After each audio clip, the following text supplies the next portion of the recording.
Aleluia. O seu look está bonito, né? Amém. Pastor Marco é um dos nossos pastores e que honra poder ser ministrado a palavra do Senhor através da tua vida. Deixa eu orar por ti, varão. Pai, no nome de Jesus, nós louvamos ao Senhor pela vida do pastor Marco, pela família dele, pelo ministério e por essa aliança, Senhor.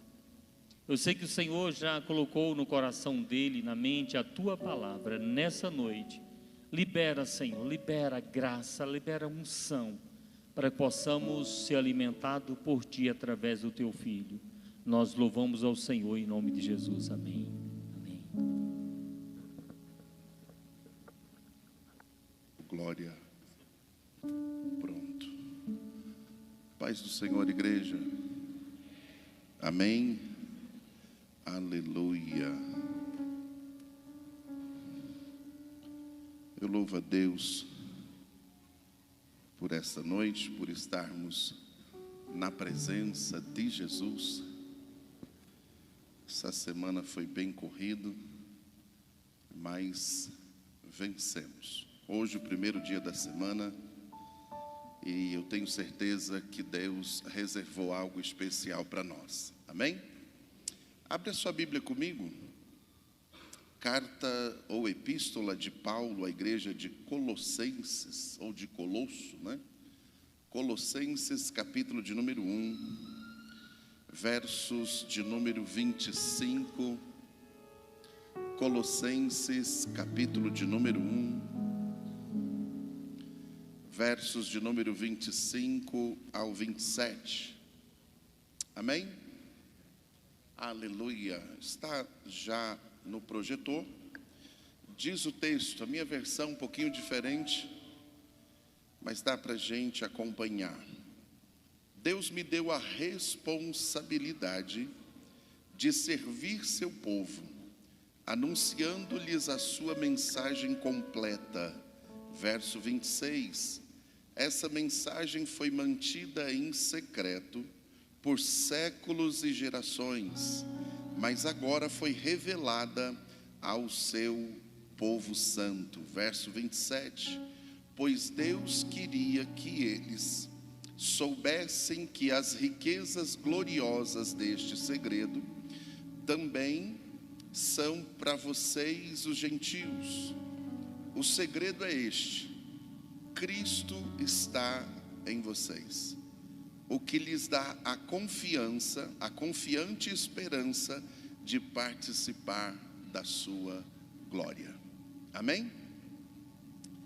Eu quero nessa noite falar sobre o mistério do cristianismo. Amém?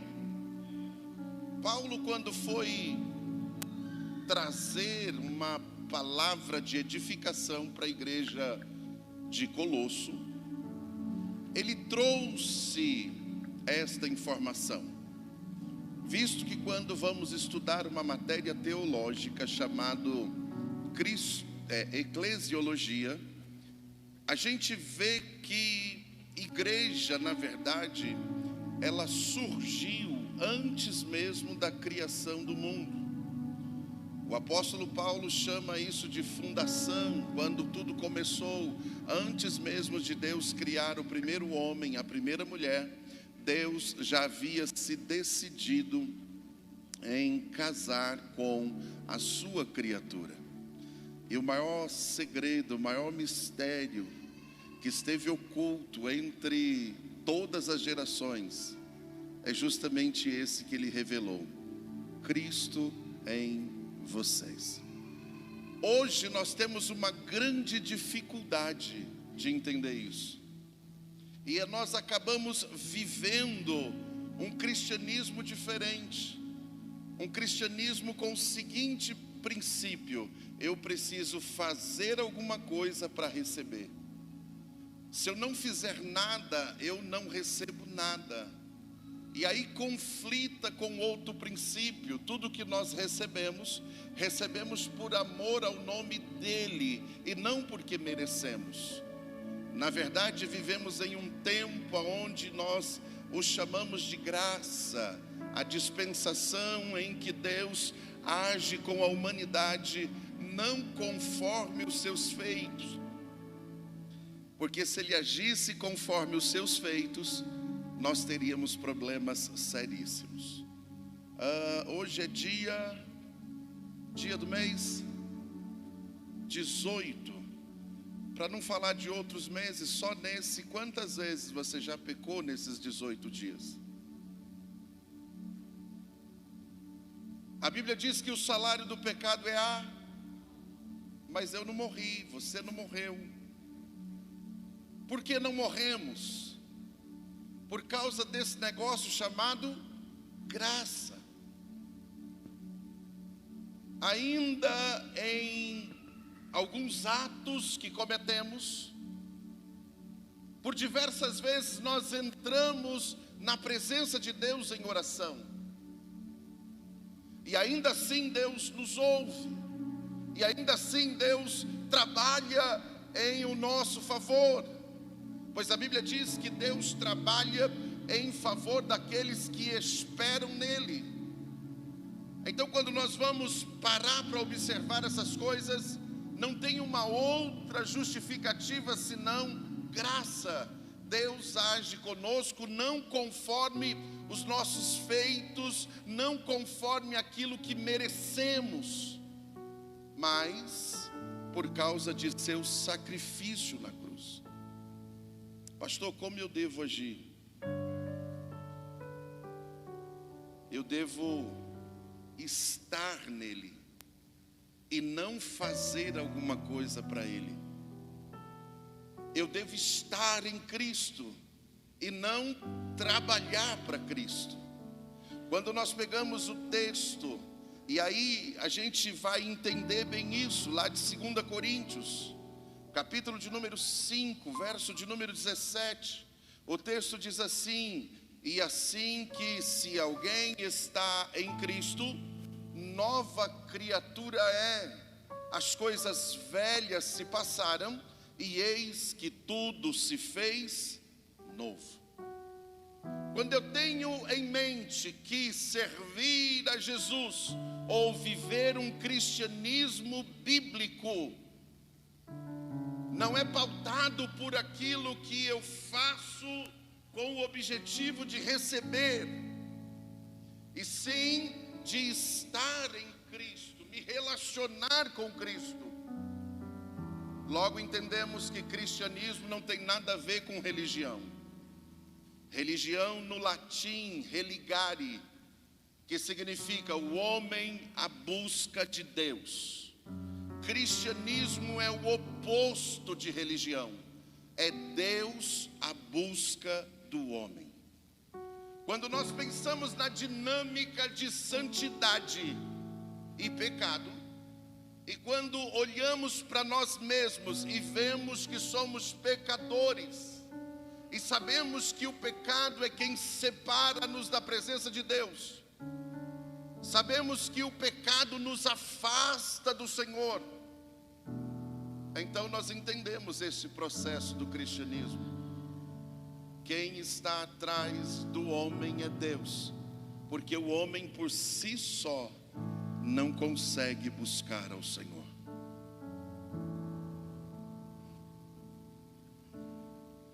Quando pegamos esse texto do mistério oculto, que foi revelado para a igreja, porém infelizmente vivemos em uma geração onde tem se ensinado ou tem se batido muito na questão da prosperidade. E aí distorceram essa palavra para acúmulos de riqueza. Prosperidade não é o tamanho do meu patrimônio. Prosperidade é estar bem com a quantidade em que eu tenho. Não quer dizer que eu não possa trabalhar em torno dessa situação. Prosperidade é eu estar bem nas áreas da minha vida. Eu estou bem nas finanças, eu estou bem no espiritual, eu estou bem no social, eu estou bem. Se eu estiver bem só em um fator da vida, eu terei problemas. Se eu estiver bem só espiritualmente, eu terei problemas. Se eu estiver bem só em uma das áreas da vida e o restante não estiver bem, então eu terei problemas. E o desafio do cristianismo é que nós consigamos equilibrar isso. É claro que oscila a cada dia, e a cada dia nós estamos buscando melhorar em uma das nossas áreas da nossa vida. Eu gostaria que você entendesse esse mistério nessa noite. E eu gostaria que você saísse daqui diferente nesta noite. Eu lembro quando o anjo Gabriel chegou para Maria, falando sobre o nascimento do Messias. O texto diz que ele falando para ela disse: olha, o nome dele será Emanuel. Emanuel no grego, mas no grego koiné, que é aquele grego de feira, é Deus conosco. Se nós pegamos dentro desta palavra grega mesmo e aprofundamos ela para o original, vai Deus está conosco. Se nós pegamos essa mesma palavra e dividimos ela em 3 partes, muda todo o sentido. Em, dentro, men, homem, el, Deus. Então, se eu divido a palavra em 3, vai dar Deus dentro do homem. Isso confirma o que o apóstolo diz. O texto lá em 1 Coríntios fala que o nosso corpo é templo de Deus, é morada do Espírito Santo. Deus habita dentro de nós. Vocês já pararam para pensar nisso? Já pararam para observar que muitas vezes nos sentimos só com a presença de Deus dentro de nós? Muitas vezes sentimos um vazio com a certeza de que Ele está lá. E eu comecei a observar, eu comecei a ver que Deus nos chamou com um propósito, e talvez algumas pessoas ainda não entenderam esse propósito. Cristianismo é andar com Deus. Repita comigo: cristianismo é andar com Deus, caminhar com Deus. Não é cumprir regras apenas, não é apenas fazer alguma coisa para impressionar alguém ou para se justificar por alguém. Cristianismo não é estar atrás de Deus por uma necessidade apenas. Cristianismo não é buscar a Deus apenas nos momentos de aflições. Cristianismo é relacionamento. João 8,32 diz: e conhecereis a verdade, e ela vos libertará. Conhecer aqui é relacionar no original. Não é apenas intelecto, não é apenas eu decorar um texto, não é apenas eu ouvir uma explicação da palavra, não é apenas eu ouvir uma mensagem, é muito mais do que isso. Eu não posso apenas entender o que está escrito. Deixa eu contar um segredo para vocês. O apóstolo, quando foi escrever para a igreja de Roma, ele disse: a fé vem pelo ouvir, e o ouvir da palavra de Deus. Pastor, então a palavra se renova? Não, ela não se renova. Ela é a mesma, ela não se renova. Lembra de Salmo 23? O Senhor é meu pastor e nada? Lembra? Mudou isso alguma vez? Quando foi escrito, continuou sendo escrito, não mudou. O que muda não é o logos, o que está escrito, o que muda é a revelação dele. Então Deus usa a palavra para falar comigo. Deus usa a palavra para que eu possa entender quando é Ele quem está falando e quando não é Ele. Quando nós pegamos esse mistério a qual o apóstolo Paulo trouxe para a igreja, porém ele apenas só disse isso isso, Ele não esclareceu os detalhes de Cristo em vocês. Nós sabemos que um dia haverá as bodas do Cordeiro, isso é o casamento entre Deus e a igreja. E quem é a igreja? Somos nós. Você é a igreja. Igreja é todos aqueles que se decidiram para Jesus. Igreja é todo aquele que creu no coração e confessou com os seus lábios que Jesus é o Senhor. Igreja é aquele que participa dos cultos, da celebração da ceia, que briga constantemente contra o pecado, que busca em todo tempo comunicar-se com Deus. Isso é igreja. E o texto diz que nós vamos nos casar com Ele.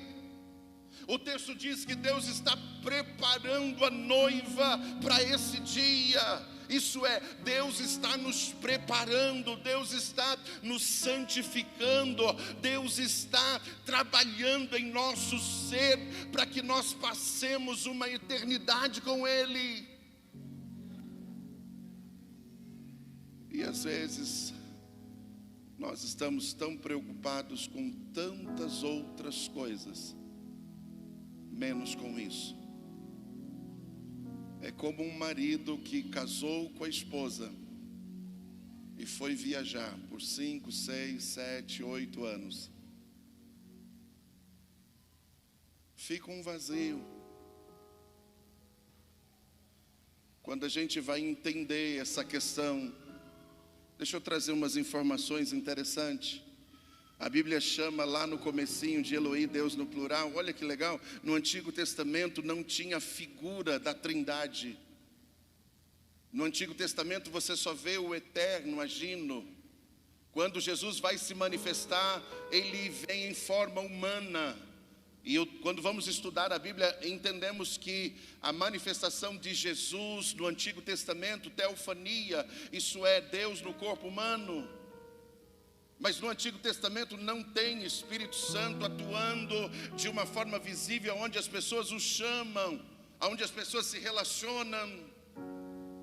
Quando vemos mais próximo disso, é quando Deus ungia alguém, e esse alguém ia para perto de profetas, e quando o texto diz lá no Antigo Testamento, e eles profetizaram ali, é como se falar em língua estranha hoje para nós.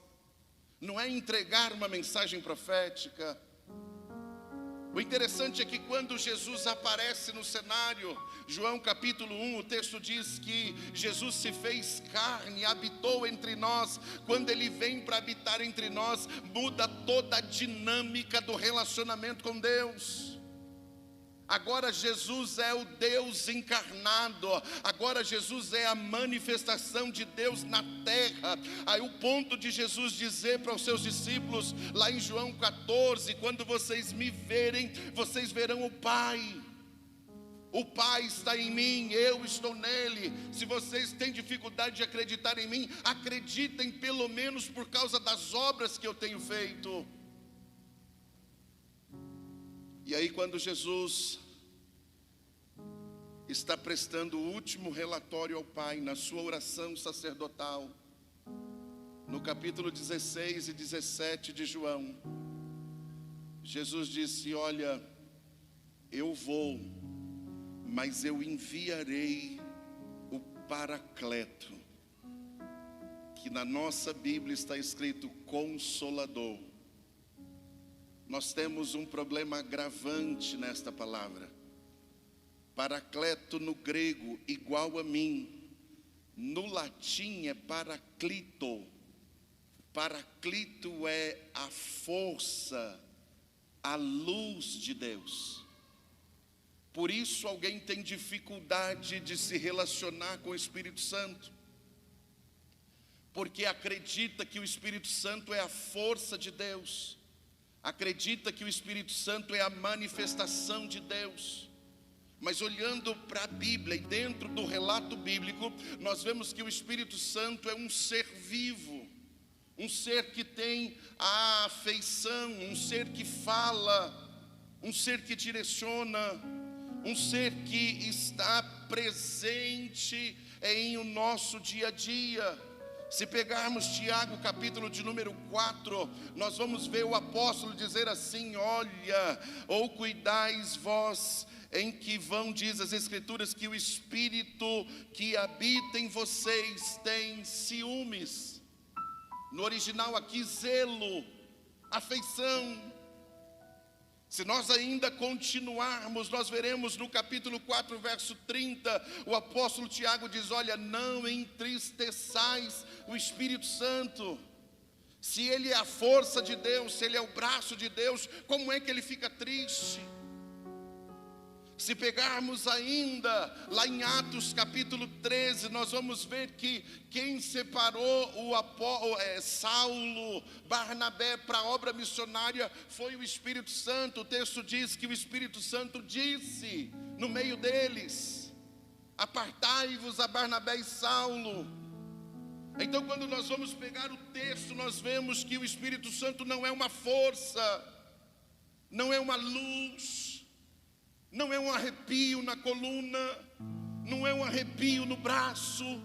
O Espírito Santo é alguém que quer se comunicar com você, que quer falar com você. Na verdade, ele vive tentando fazer isso.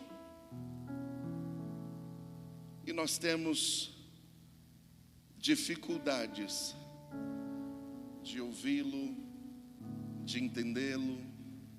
Por isso o vazio. Por isso muitas vezes a tristeza e solidão. Por isso muitas vezes as frustrações. Porque quando a gente vai fazer uma matemática simples, espera aí, eu vivo na dispensação da graça, Deus habita dentro de mim. Se Deus habita dentro de mim, eu ainda tenho esse monte de coisas, não fecha a conta. Eu deveria ser alguém altruísta, eu deveria ser alguém que motivava pessoas, eu deveria ser alguém que tem acesso direto aos céus.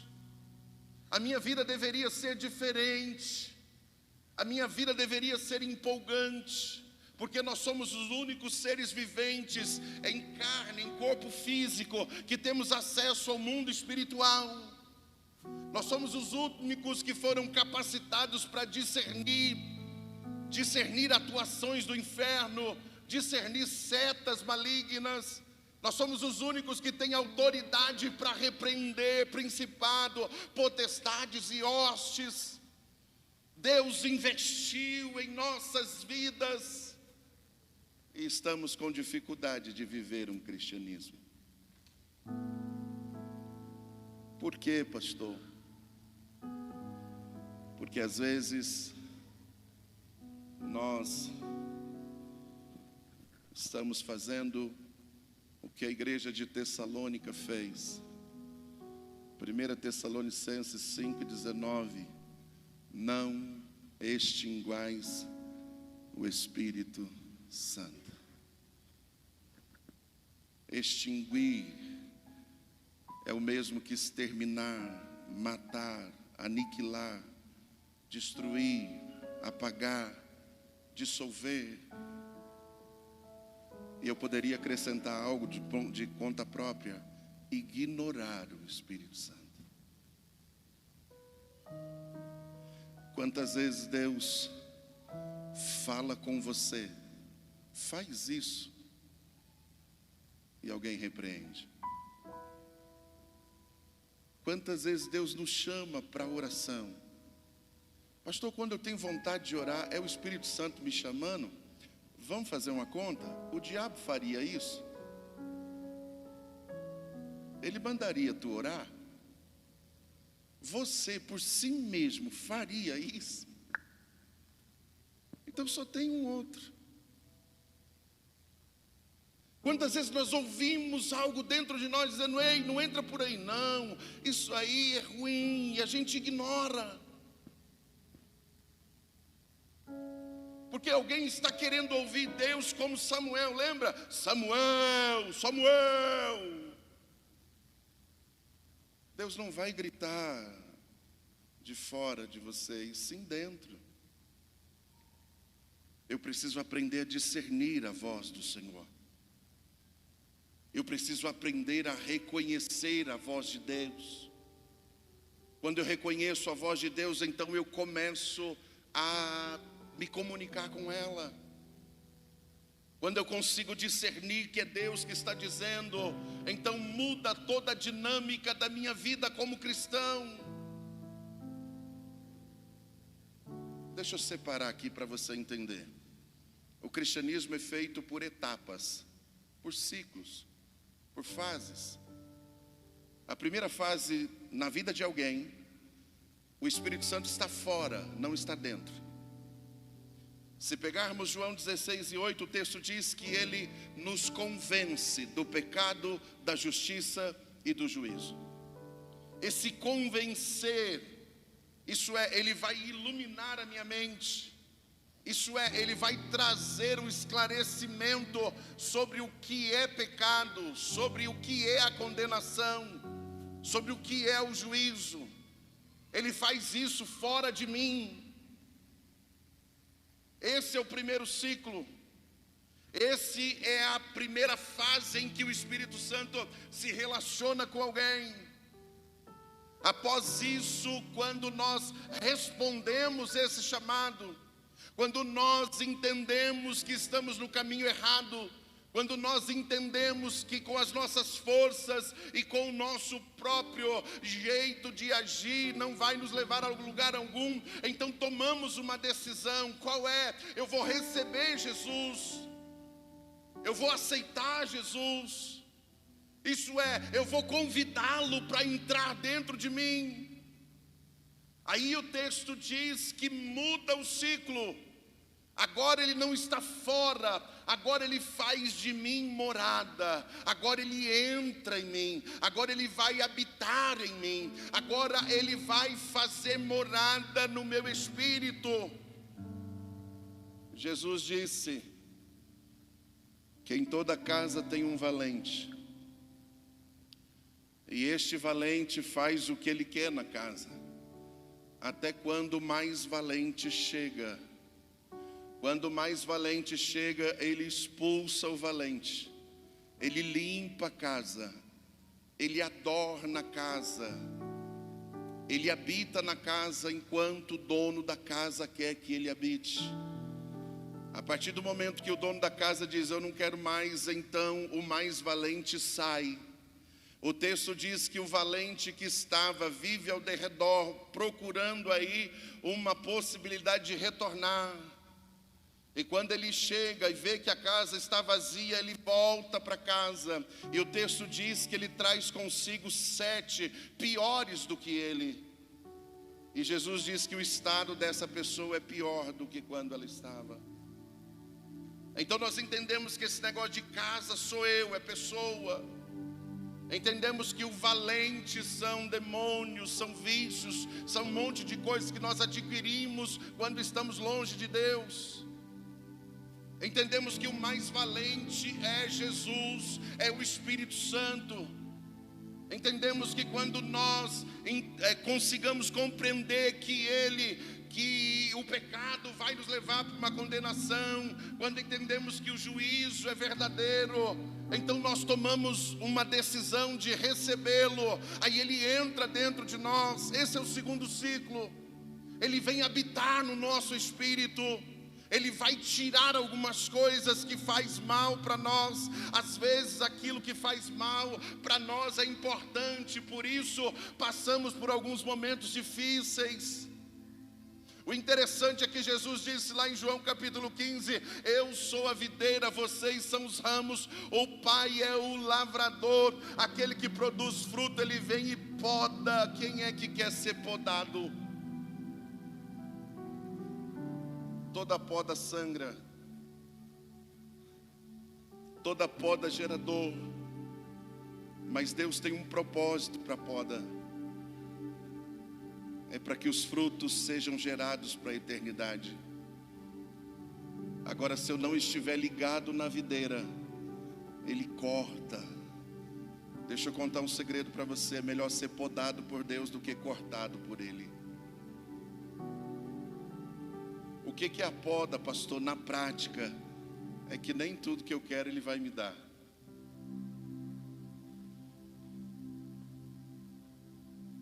Tem hora que Deus vai dizer não, e aí é um problema para alguém. Você já orou esperando um resultado desfavorável a você alguma vez? Esse negócio de Deus fazer a vontade dele é meio que teórico, não é prático. Porque quando a gente vai orar, nós expressamos a Deus a nossa vontade. Nós pedimos a Deus que Deus faça alguma coisa que vai nos favorecer e não nos desfavorecer. E quando nós oramos e buscamos a Deus e as coisas não acontecem conforme nós estabelecemos ou conforme nós queremos, então alguém se chateia. Então alguém fica com problemas.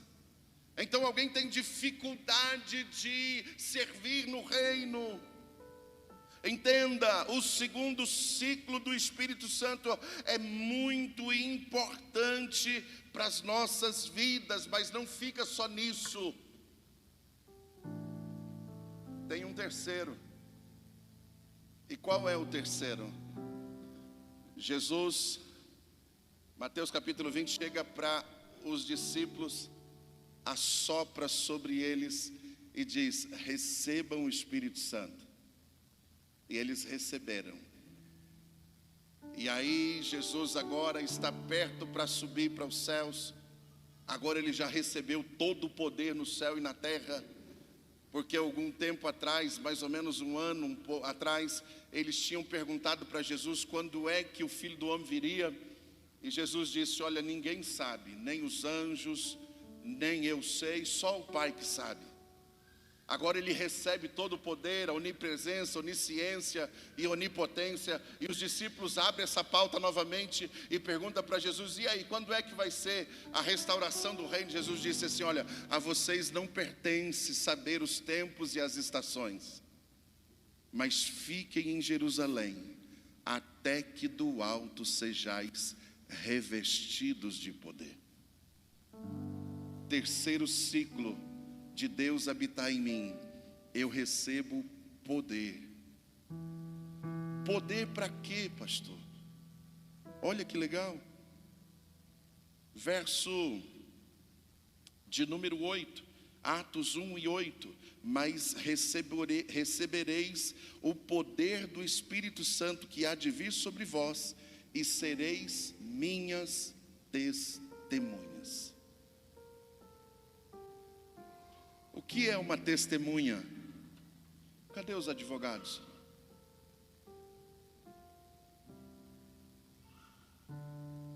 Tecnicamente, testemunha é aquele que viu ou ouviu alguma coisa. Se ele não viu e não ouviu alguma coisa, então ele não é testemunha. Aqui a proposta de Deus nesse terceiro ciclo do relacionamento de Jesus comigo é: Deus me dá poder para eu testemunhar a minha fé. Deus vai agir agora de uma forma diferente. Agora eu não preciso do testemunho de alguém. Agora eu não preciso estar ancorado na fé de alguém. Agora eu não preciso de alguém como base para andar na igreja. Agora o meu relacionamento é direto com Ele. Agora eu sei o que é os céus. Agora eu olho para os céus de dentro e não apenas de fora. Agora eu olho para o texto sagrado e eu consigo ouvir Deus falando por intermédio dele. Agora eu entro na igreja, quando alguém está adorando, louvando através da música, eu consigo ouvir o Espírito Santo falar comigo. Quando alguém está ministrando uma palavra, Deus abre os céus e me alimenta de uma forma aonde eu consiga me levantar. Se eu estou triste, eu recebo gozo e alegria. Se eu estou desmotivado, Deus me motiva e eu saio daquelas portas no final da igreja entendendo que eu sou cristão. Isso é, Deus está em mim, eu estou nele. Cumprir-se-á João capítulo 15 verso 7: se vocês estiverem em mim e a minha palavra estiver em vocês, pedirão tudo o que quiserdes e vos será feito. Se eu estiver em Jesus e a palavra dele não estiver em mim, então eu tenho problemas. Então eu não estou no terceiro ciclo.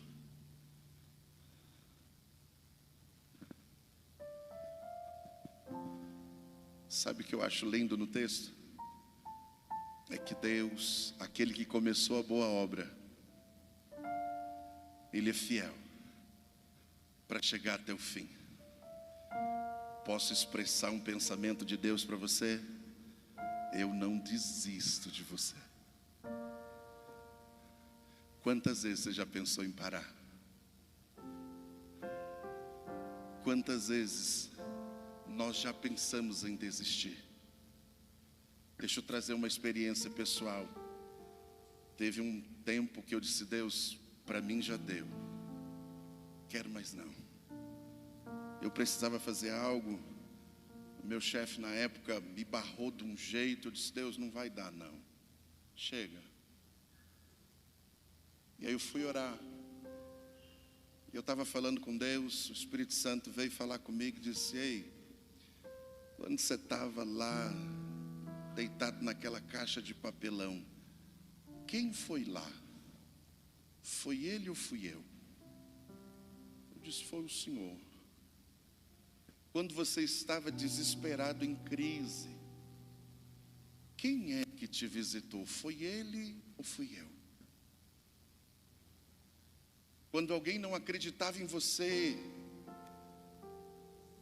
a nova esperança, quem fez isso? Foi ele ou fui eu? E Deus começou a me lembrar muitas coisas que Ele tinha feito, sempre nessa mesma pergunta: foi ele ou fui eu? Então Ele disse: por que você quer parar por causa dele? E ali eu parei, e ali eu chorei, e ali eu disse: Deus, bora continuar. Por quê? Porque eu estou servindo a Jesus. Os homens estão para me edificar, para me ajudar.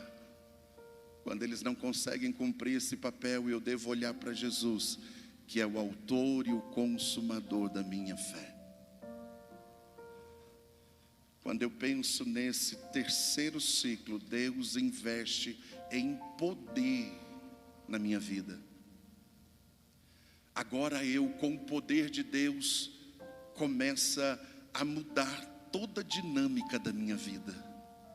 Porque agora eu não estou mais preocupado em fazer, em sim ser. Agora a minha preocupação é ser cheio do Espírito Santo. Aí eu descobri que ser cheio do Espírito Santo tem nada a ver com dons, tem nada a ver com profetizar, com curar, com isso, com aquilo, tem nada a ver com isso. O fruto do Espírito é diferente. O fruto do Espírito é aquilo que nós vivemos quando não estamos na igreja.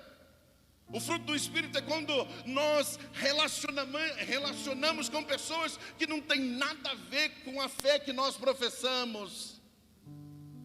O fruto do Espírito é quando tudo dá errado e como a gente se comporta.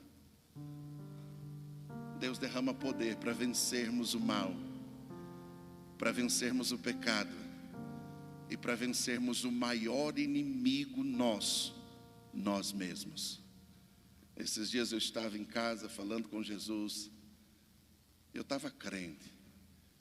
E eu disse: Deus, me ajuda a ser crente.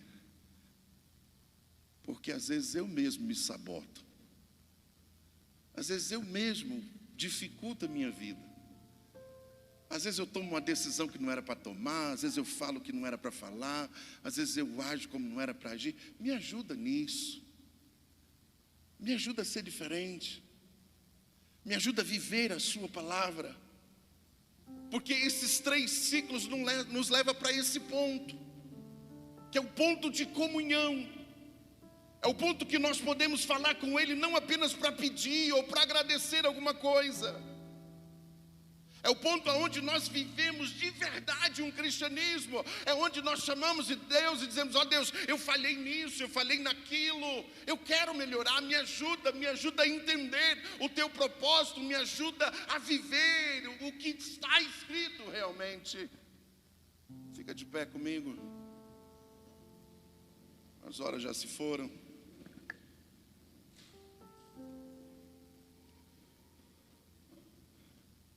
Que tipo de cristianismo você tem vivido? Aquele superficial? Em que estágio você está em Deus? No primeiro ainda, Deus está falando com você fora de você. Deus está convidando você para vir fazer morada em ti.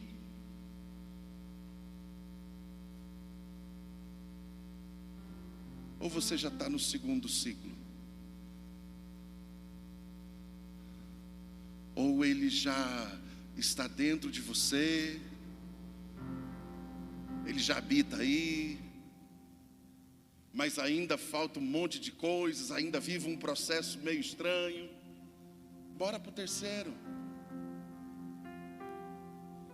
Bora onde recebemos poder dEle.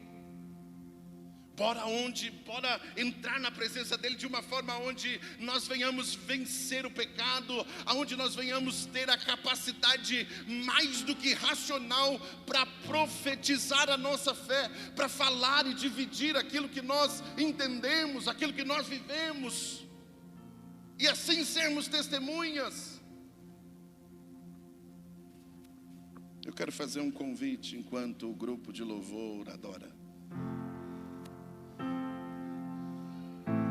Tem alguém aqui nessa noite que deseja aceitar a Jesus como seu Salvador?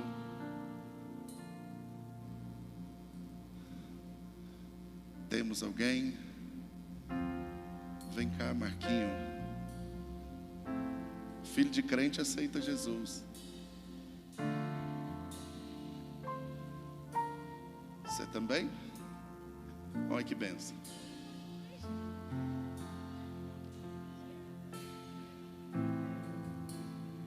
Essa semana meu filho perguntou: pai, se eu morrer eu vou para o céu?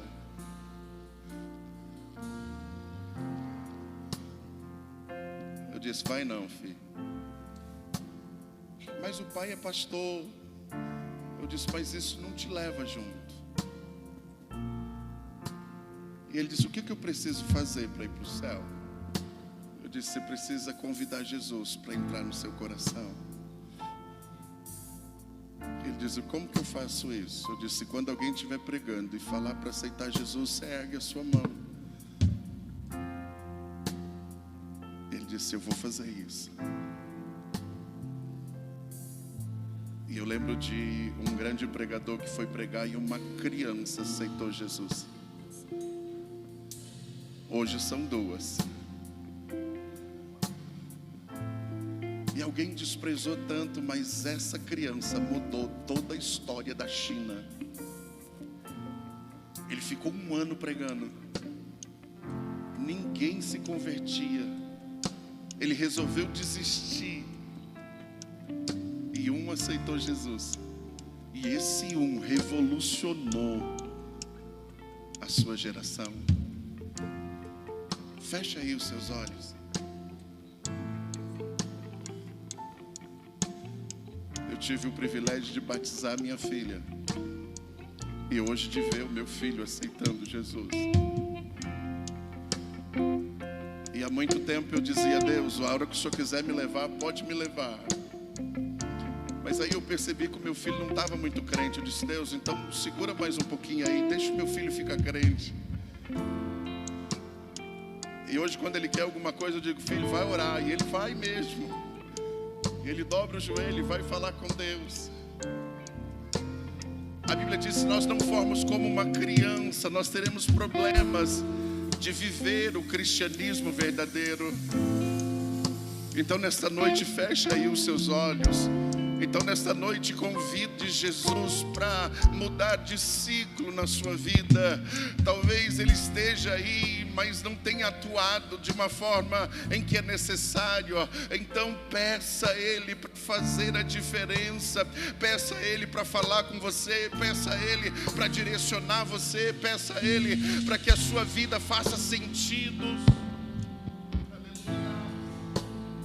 Enquanto você fala, nós adoramos. Enquanto nós adoramos, Ele trabalha. A no trono dos céus, a criação se prostra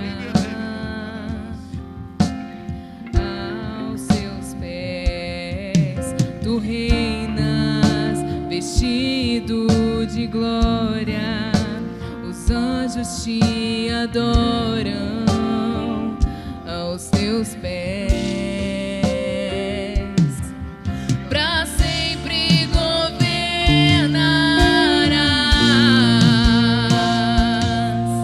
teu reino não passará.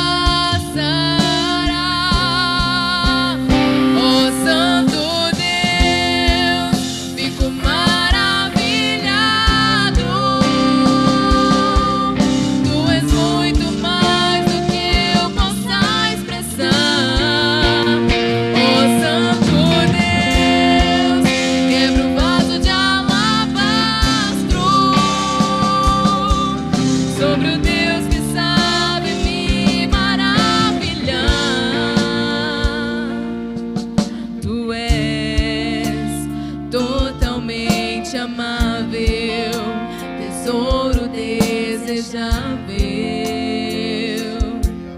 que eu procuro.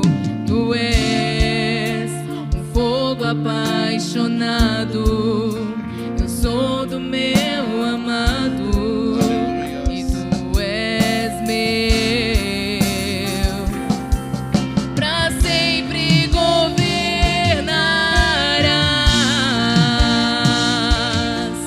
teu reino não passará. Ó Santo Deus, fico maravilhado. Tu és muito mais do que eu possa expressar. Ó Santo Deus, quebra o vaso de alabastro sobre o Deus que sabe me maravilhar. Aleluia. Sabe, irmãos, o pastor Marco falando da satisfação do prazer,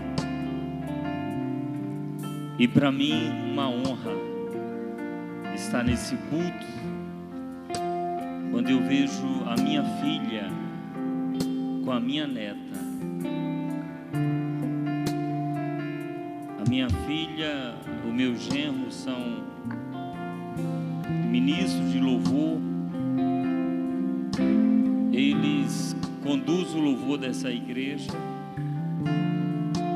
E a minha neta vê como testemunho a vida dos pais. E que privilégio olhar e saber que mais uma geração da minha família entende o chamado. Heloísa, ela questiona muito, embora uma criança, mas ela pergunta muita coisa. Mas o que mais me alegra é o testemunho de fé. E eu quero orar. E talvez você que visita a igreja hoje conseguiu entender que Deus ama você, conseguiu compreender que o chamado de Deus também é para a sua vida, é para a sua família. Eu vou estar orando agora por essas crianças. Tem a dimensão, você não consegue compreender a dimensão do que isso significa, do que isso representa. Talvez você está dizendo o seguinte: eu quero também Jesus na minha vida, eu quero Jesus na minha família, eu quero Jesus na minha casa. Se você é essa pessoa, venha, porque eu vou orar agora também pela sua vida. Se você entende isso, tenha coragem, sai do seu lugar e venha receber agora essa ministração, entendendo que Jesus é quem vai conduzir os seus filhos também. Pai, eu te agradeço, Senhor. Te agradeço pelo privilégio que o Senhor me concede nessa noite de ver mais uma geração na minha família se prostrando, se rendendo, entregando-se ao Senhor, a sua vida. Aqui, ó Deus, está a vida de Heloísa. Guarda ela, Senhor, livra de todo mal. Pai, eu sei que é uma criança, mas eu entendo que como criança ela já vê o seu coração, ou melhor, sente o seu coração arder quando está sendo ministrado a palavra. Que haja compreensão, entendimento, mas que haja também perdão de pecados, Senhor. Perdoa, Senhor, em nome de Jesus. Escreve o nome dela no livro da vida. E assim como toda a sua família, meu Deus, guarda, livra de todo mal. E sela, Senhor, o ministério sacerdotal. Que haja cânticos espirituais, que haja manifestação da tua presença sempre nessa família. Protege, guarda, livra de todo mal. Pai, eu quero colocar também a vida do Marquinhos. Meu Deus, sela, guarda ele, livra de todo mal. Libera sobre ele, ó Deus, a unção que o Senhor já tem liberado sobre o seu pai, sobre a sua mãe, sobre a sua irmã, sobre essa família, Senhor. Meu Deus, que seja um marco novo na vida dessa família, mas que a manifestação do Senhor seja plena, e a cada dia uma unção nova, porção nova sendo liberada sobre eles. Dê cânticos espirituais, dê palavra profética. Meu Deus, que a geração do Marquinho seja marcada por uma voz profética através dessa criança. Meu Deus, que cresça em conhecimento, em graça, em estatura, e que a cada dia, Deus, o Senhor venha liberar algo novo. Escreve o nome dele no livro da vida. Guarda, livra de todo mal. Nós agradecemos pela tua bondade em nome de Jesus. Amém. Vamos aplaudir ao Senhor em nome de Jesus. Aleluia. Fico maravilhado. Aleluia. Tu és muito mais do que eu possa expressar. Ó Santo Deus, quebra o vaso de alabastro sobre o Deus que sabe me maravilhar. Aleluia. Estenda sua mão assim. Deixa eu liberar uma palavra profética na sua vida. Existem bênçãos que estão retidas, justamente porque você ainda não rompeu o ciclo. Mas o Espírito de Deus está investindo em sua vida para que esse ciclo seja rompido e bênçãos sejam liberadas dos céus sobre a sua vida. Essa semana tem surpresa para você. Amém? Deus está trabalhando em favor da sua causa. Você vai sair daqui hoje entendendo que Deus te comprou, investiu na sua vida e não te chamou para viver em mesmice, mas sim em novidade de vida. Se você acredita nisso, fecha aí as suas mãos. Que a graça do Senhor Jesus, o amor de Deus e a comunhão do Espírito Santo esteja com todos, e todos digam: que Deus abençoe em nome de Jesus.